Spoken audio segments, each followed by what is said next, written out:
During the New Year holiday, Grandma Calloway, who had been bedridden for months, suddenly rallied. Color flooded back into her cheeks, and she insisted with more energy than any of us had seen in weeks that the whole family play hide and seek together. We all went along with it? Of course we did. We wanted to make her happy, to let her enjoy herself while she still could. But Grandma was adamant about one thing. She wanted to be it, the one who hunted. He found you. Every time her raspy voice echoed through the house, it was followed by a relative's piercing scream. My little brother, River Abbott, and I thought it was thrilling. We exchanged an excited glance, grinning at each other in the dark. We've been crammed inside the rice bin in the kitchen for so long that our eyelids were starting to droop. And still Grandma hadn't found us. Maybe the rice bin is too hard to find, I whispered. Should we move somewhere else? I was just lifting the lid, ready to climb out with River, when a voice I couldn't quite place yet, somehow deeply familiar, rang out in the empty kitchen. Kitchen, God is standing watch tonight. That filthy thing out there doesn't dare come in here. You two foolish children, get back in that rice bin and stay hidden. Aunt Lorraine Calloway was the first one Grandma found. She'd been hiding in the east room. Then Uncle Neil Preston in the west room. But after each of their screams, the house, which had been so warm and noisy just minutes ago, went dead silent. River started squirming toward the edge of the bin. Hope Abbott, there's a whole house full of people out there. How come it's so quiet? River and I had a mother and a father. Technically, but they dumped us at Grandma's house in the countryside. Like we were orphans. And none of our relatives wanted anything to do with us. Only Grandma loved us, truly loved us. Never she got her hands on anything good to eat. She'd hide it away in the back of the cupboard. Let it rot before she'd touch a bite herself, saving every last morsel for the two of us. So even if that voice in the kitchen wasn't just my imagination, I refused to believe Grandma would ever hurt us. Out in the courtyard, Grandma's voice ground through the air again, low and grating like a millstone.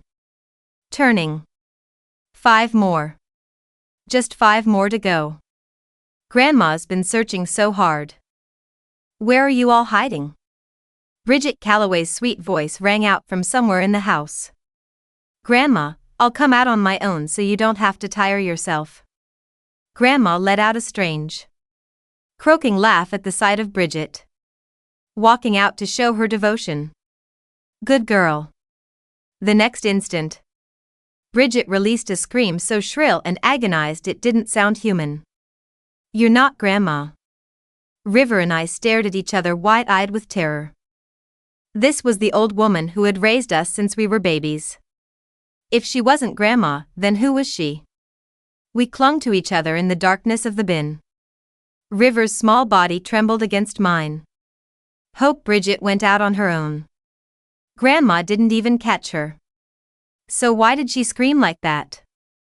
My mind was a tangle of static. I couldn't form a single coherent thought. Then that mysterious voice spoke again, answering River's question for me. You two are lucky. You have more fortune than sense. You climbed into this bin right when that thing started hunting for substitutes. The kitchen. God is on duty tonight. That filthy creature won't dare set foot in the kitchen. And the 5 grains are sacred things of heaven and earth. A natural barrier that purifies and wards off evil. As long as you stay inside this rice bin, she won't be able to smell you. Not for a while. This time, even River heard it clearly. Hope, who's talking? I clamped my hand over his mouth and pulled him back down into a crouch inside the bin.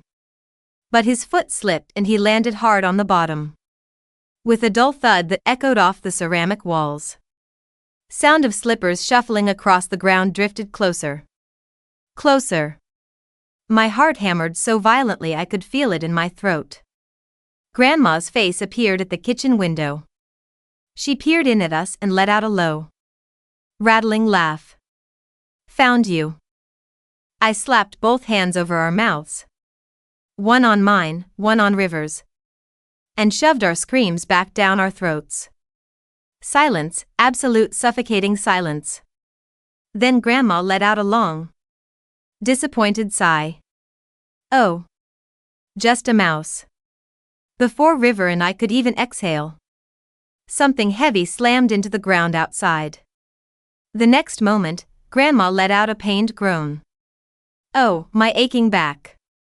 When you get old, you can't even pick yourself up off the ground." River's clear eyes brimmed with tears. I pulled my hand down and mouthed silently, "It's Grandma." Thinking of the grandmother who had raised us, who had been our whole world since we were small. 2 hot lines of tears streaked down my own face. If belief alone could reshape reality, I wished more than anything that this was a dream. Or some terrible prank. But the stench of dead rats clinging to her body wouldn't fade. It forced me to believe the mysterious voice. Something was truly wrong with her. When neither of us moved, Grandma's voice turned shrill. "River, Hope. I've doted on you two for all these years. And you won't even come out to help your grandmother up. Thank goodness I held on until today and was still testing you. I almost went soft and left the old house and all the land to you two. You've truly disappointed me." Before we could hide behind the excuse of the game, pretending we were just playing along with hide and seek. But now that she'd called us out by name, River and I were squirming like we were sitting on hot coals. Just then, Aunt Deirdre Calloway's gloating voice drifted in from the courtyard. "Mom, if you want to test the children, just test them. No need to scare everyone half to death on a holiday. I've always told you, Hope and her brother are just like their mother. Ungrateful little ingrates. Every last one of them. Just say the word. And tomorrow I'll marry Hope off to the village chief's idiot son. For a bride price." The moment Deirdre's words landed, the same flash of panic shot through both my eyes and River's. If this really was Grandma testing our devotion, then after Deirdre's poisonous meddling, we might lose our last protector in this world. Our hearts hammered like war drums. Our palms were slick with sweat. Deirdre was still running her mouth. "When you really can't move anymore, it'll be our family taking care of you." But before she could finish, another scream tore through the night. Grandma let out that strange low chuckle again. 3 left. 3 more. My heart dropped like a stone. Now it was only Uncle Garrett, Calloway, River and me. So that was her goal all along. To drag every last one of us out. I didn't understand. Why would Grandma do this to her own flesh and blood? Bridget's final hysterical scream kept circling through my mind. "You're not Grandma." If the old woman outside truly wasn't our grandmother, then the real Grandma might have already been gone. Back when she'd taken that turn for the worse. The thing outside was an unknown terror. But at least, the kitchen and the rice bin were the safest places in this house. That much I knew. Out in the courtyard, Grandma's footsteps gradually faded, disappearing into some distant room. A fragile thread of hope rose again in my chest. As long as we stayed hidden, this game had to end eventually. Didn't it? But the very next moment, a burst of frantic footsteps shattered that hope to pieces. Garrett's face was twisted into something barely human. His massive hand seized us without mercy and wrenched us out of the rice bin. "You little brats hiding in the rice bin this whole time. No wonder the kitchen door was wide open. And the old hag never came looking for you." I shielded River with one arm and grabbed Garrett's sleeve with the other, dropping my voice to a desperate whisper. "Uncle Garrett, please. He's just a kid. It's too dangerous out there. I'm begging you, give us a chance to live. Garrett didn't flinch. He hurled us both to the ground. Our faces twisted in agony. But neither of us dared cry out. I knew I couldn't overpower Uncle Garrett. I grabbed fistfuls of his pant leg and begged. Uncle Garrett. I'll leave right now, just let my brother stay in the rice bin with you. Please. But he snatched the cleaver off the cutting board. Murder blazing in his eyes. That bin's barely big enough for one person. I'm cramped in there as it is. Gold hags coming out any second. Get lost or I'll kill you both. My bottom line was simple. I could go, but River had to stay. I'd even been prepared to dig in and threaten him with mutually assured destruction. But he was more ruthless and more inhuman than I'd imagined. Just as despair closed in, the mysterious voice spoke again. Stop wasting time with him. Find somewhere else to hide. The kitchen. God's shift ends at sundown in 5 minutes. This kitchen won't be safe anymore. This is the one room that thing hasn't searched yet. Once it does, it'll tear this place apart. River and I froze in shock. But Uncle Garrett still looked nothing but impatient. As though he couldn't hear the voice at all. Before he could react, I'd already grabbed River's hand and bolted out of the kitchen. The courtyard had 4 rooms, north, south, east, west, but we've been sealed inside the rice bin the entire time. I had no idea which room Grandma had gone into. And if we stood in the open yard deliberating, we might run straight into her on her way out.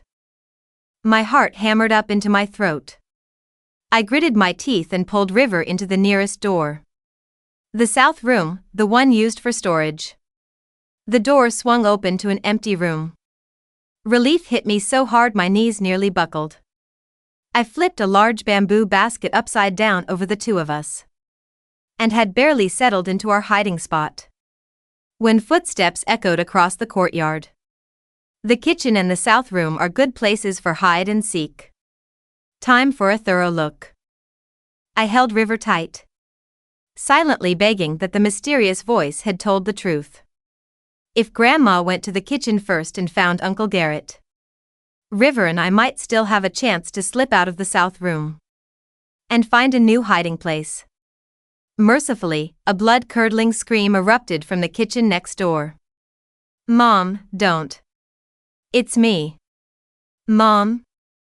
After she found Uncle Garrett, the thing wearing Grandma's skin let out a satisfied sigh like a beast settling after a full meal. 3 left. Almost done. Almost. Uncle Garrett was gone. That left only me and River. But she'd said 3. Why was there 1 extra? There was no time to think it through. Every second counted. I threw the basket off us, grabbed River and ran for the east room. The bedroom where Grandma had lived for decades. The moment we pushed open the door, a large hand clamped over both our mouths from behind. Hope, River. Don't scream. It's me. The familiar voice hit us like a shockwave. Finding our father in the most dangerous moment of our lives was like drowning and catching hold of driftwood. Tears poured down our faces before we could stop them. But Wade Calloway made no move to comfort us.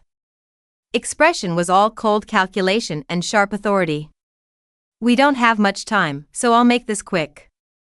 Every time that thing enters a room and catches someone, it leaves.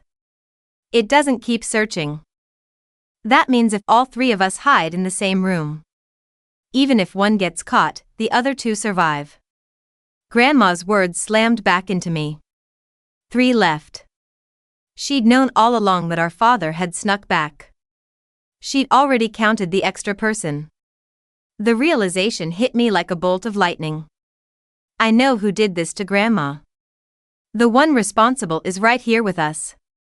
No matter how hard we try, there's no escaping it. Dad. Squeeze my shoulders hard. Hope. I know I haven't been much of a father all these years. I never checked in on you and your brother. This is the first time I've come back. Just to sneak a look at you two during the holidays. But you have to trust me completely. I will protect you, I promise. The panic that had been clawing at my chest finally eased. I nodded firmly. He leaned in close. His voice low and deliberate. I've watched your grandma hunt. She's old. She can't bend down. She never searches low. You and your brother will be safest. Under the altar table. By then, Grandma had already finished searching the south room. Her footsteps were heading our way. At Dad's signal, I pulled River under the altar table without a second thought. A red cloth hung all the way to the floor, hiding us completely. The room went so quiet. I could hear nothing but our hammering hearts. And the slow shuffle of Grandma pushing the door open. Then the mysterious voice sighed. Your father told you to hide under the table. But he climbed on top of the wardrobe. He's using you two as decoys. That thing crawls along the ground. The blood drained from my face so fast I thought I might pass out. That thing crawls along the ground. I clapped my hand over River's mouth just as the heavy wooden door to the east room groaned open. The sound of Grandma's footsteps, no, not footsteps. The sound had changed. It was a wet, heavy dragging sound. Slap. Drag. Slap. Drag. Like a sack of wet meat being pulled across the floorboards. Through the tiny gap where the red altar cloth didn't quite meet the floor, I saw them. Hands. Gray, withered, and entirely twisted backward at the wrists, the fingernails cracked and caked with dried blood. They slapped against the wood, pulling the rest of the body forward. My father had lied to us. He hadn't just lied, he had offered us up on a silver platter to save his own skin. He had watched it hunt. He knew it crawled. He knew we were sitting exactly at its eye level. 3 little pigs, Grandma's voice rasped, vibrating through the floorboards right into my knees. The voice didn't come from above, it came from right in front of the table. Where are my 3 little pigs? River's eyes were wide, completely dilated with pure terror. He was trembling so violently that the red cloth began to shake. I pulled him tight against my chest, burying his face in my neck, silently praying to whatever God was listening. Slap. Drag. The gray hand stopped exactly an inch away from the edge of the red cloth. I could smell it now, the overpowering stench of rotting earth, copper, and dead rats. It was so thick I could taste it on the back of my tongue. Wade, the voice gurgled. It didn't sound like Grandma anymore. It sounded like multiple voices layered over one another, all drowning in thick mud. Wade, you came back. You came back for the deed, didn't you? You didn't come back for the children. Silence from above us. My father didn't make a sound. You always were the smartest, the thing chuckled, a wet, rattling sound. Hide the children low, hide yourself high. Let the old woman eat the tender meat first. Suddenly, the red cloth was violently yanked away. I squeezed my eyes shut, wrapping my body entirely around River, waiting for the agonizing bite, the tearing of flesh. But nothing happened. I slowly opened one eye. The thing wearing my grandmother's skin was inches from my face. Her neck was broken, her head lolling upside down against her back, her eyes rolled entirely white. But she wasn't looking at us. She was looking up at the ceiling. But I don't want the tender meat, she hissed, her jaw unhinging with a sickening crack. I want the smart one. Before I could even process what was happening, the creature's limbs snapped in impossible directions. Like a massive, grotesque spider, it scrambled backward up the wall, its twisted nails digging deep into the plaster. From the top of the wardrobe, my father let out a scream that tore the remaining shreds of my childhood apart. No. Mom, wait. I have the deed. I can sell it. I can. There was a wet, tearing sound, followed by the heavy thud of something wet hitting the floorboards right beside us. It was my father's arm. I didn't wait to see the rest. The mysterious voice in my head roared, "Run! The east window! Go!" I grabbed River by the collar of his shirt and dragged him out from under the altar table. I didn't look up. I didn't look at the blood raining down from the top of the wardrobe, or listen to the wet, crunching sounds of my father being eaten alive. I grabbed a heavy brass candlestick from the altar, smashed it through the glass of the east window, and threw River outside into the cold night air. I scrambled up the sill, the jagged glass tearing at my jeans, and threw myself out just as the screaming inside abruptly stopped. I hit the frozen dirt of the backyard hard, twisting my ankle, but the adrenaline masked the pain. I grabbed River's hand, pulling him up. "Don't look back," I hissed, my voice cracking. "Run, River. Run to the woods." The backyard of Grandma's house stretched out toward a dense line of pine trees that bordered the mountains. If we could make it into the trees, we could hide in the brush until morning. The creature had said there were 3 left. It had my father. Now, it only needed 2. We ran. The freezing wind whipped at our faces, burning our lungs.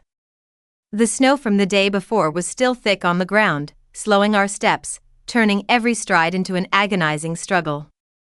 "You can't outrun it in the snow," the mysterious voice echoed in my mind. It was calmer now, older, carrying the weight of ancient earth. "It tracks the heat of your blood. It tracks your fear. Who are you?" I screamed into the empty air, dragging River through a snowdrift. "Help us." "I am the house god," the voice replied. "I have protected this family for 6 generations. But your grandmother's illness weakened my shrine. When her soul left her body 3 days ago, the mountain demon took her skin. It needs the blood of her bloodline to permanently bind itself to the physical world. How do we stop it?" I sobbed, stumbling over a hidden root. "You cannot stop it. You can only trap it. But to trap it, you must return to the center courtyard. The old well." "Are you crazy?" I yelled. "It's in the house. If we go back, it'll kill us. If you run into the woods, you will freeze, and it will pick you off at its leisure. The well is the only way." A loud, piercing screech echoed from the house behind us. It sounded like metal scraping against stone. I risked a glance over my shoulder. Bursting through the back door was the thing that used to be Grandma. It wasn't crawling anymore. It was running on all 4s, its limbs elongated and unnatural, bounding across the snow with terrifying speed. "Hope!" River screamed, stumbling and falling hard into the snow. I grabbed him under the armpits, hauling him up, but my ankle finally gave out. I collapsed into the freezing powder, the sharp pain shooting up my leg. The creature was 50 yards away. Then 30. "Listen to me, child," the house god's voice commanded, ringing with absolute authority. "Take the jade pendant around your neck. The one your grandmother gave you when you were born." I reached under my shirt with trembling fingers, pulling out the small, smooth green stone. Grandma had told me to never take it off. She said it was blessed. "That is my tether," the voice said. "When the demon leaps, thrust the jade into its mouth. It will paralyze the corpse for exactly 10 seconds. In those 10 seconds, you must push it into the old well in the courtyard." "I can't carry it," I cried. "It's too heavy." "You won't have to carry it. It will fall. You just have to make sure it falls in the right place." The creature was 10 yards away. I could see the blood smeared across its pale, stretched face. My father's blood. Its jaw unhinged, revealing rows of jagged, black teeth. "River," I said, my voice eerily calm despite the terror. "When I say run to the well, you run. Do not look back." River nodded, tears freezing to his cheeks. The creature leaped. It soared through the air, blocking out the moonlight, its massive, twisted hands reaching for my throat. "Run!" I screamed at River. As the creature fell upon me, the stench of death overwhelming my senses, I thrust my hand upward. I didn't close my eyes. I stared directly into the milky, dead eyes of my grandmother, and shoved the jade pendant straight into the gaping, pitch-black cavern of its mouth. A sound like a thunderclap shattered the night.